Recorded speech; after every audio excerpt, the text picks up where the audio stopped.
Welcome back to our channel, everyone, to Sweet Camper Life. In this video, we are in Rainbow Springs State Park. This is such a great place, a lot of things to do, and snooping around, trying to do some stuff, I found out how we could save pretty much a lot of money in this park. So stay tuned and check this out with us.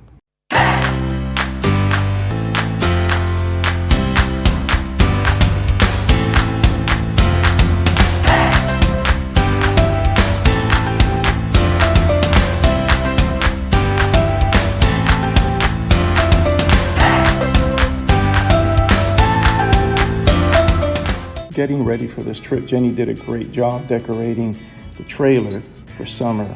And once we got to Rainbow Springs State Park, we had a great time there. The park was great, the staff was very friendly. They didn't have park maps at the time, so we had to take a picture of this, but I did download a map from the website. All the sites have full hookup. The park is very well maintained, very clean. All the sites are very wooded, so you have a lot of privacy. It was very quiet when we were there. We had some neighbors next to us, but they were relatively quiet as well. And it was just a really, really good experience.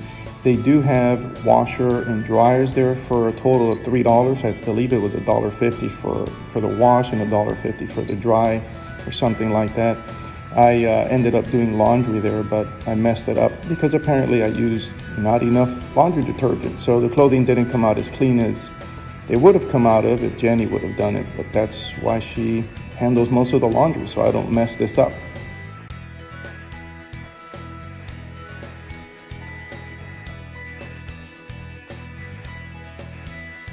Once you set up your trailer and you're ready to go, you have to come out of the campground, make a left, and drive for about 7 minutes, and then you'll get to what they call the Rainbow Springs Head Spring, and that's where everybody goes. So beautiful the way it's presented to you. As soon as you walk into the park, you see this beautiful spring. And then they have it kind of roped off for the swimming area, and the rest of the area is for canoeing and kayaking. Now, keep in mind, there are certain approved life vests and floating devices you have to use. Other than that, they turn you around and you either don't use anything or you have to buy one from them.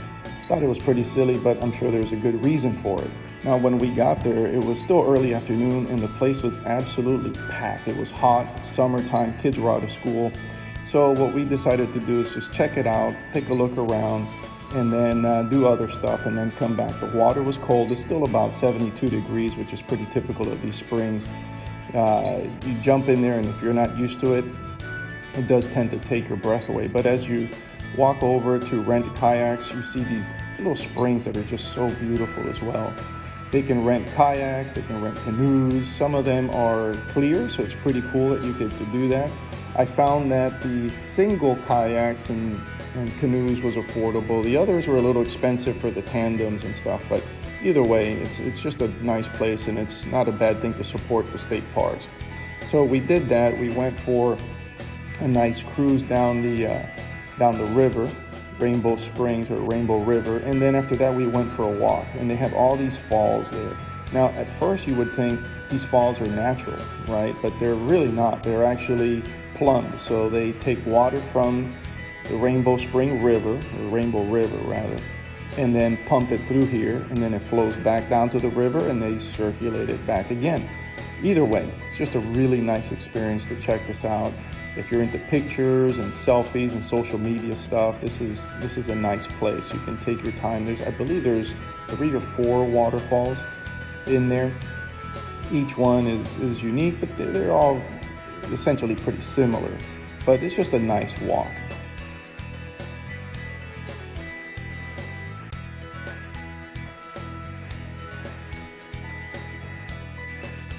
The following day, we decided to go tubing down the Rainbow River. So for us, we took our own inflatables, and I used the compressor and filled them all up. Not a problem, but you can buy some from them and they can inflate it for you.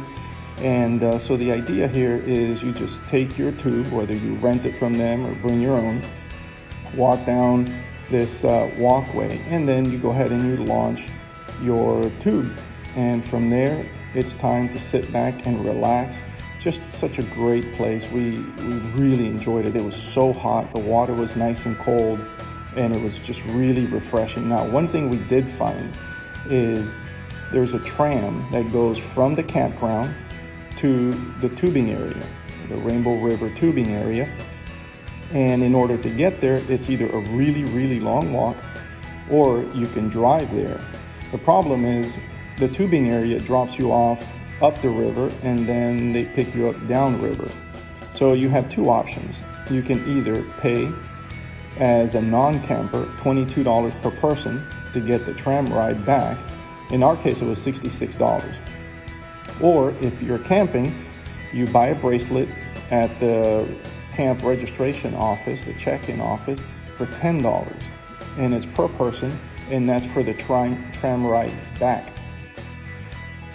As you float down the Rainbow River, you'll see these private homes, and it's just gorgeous. I love the Spanish moss.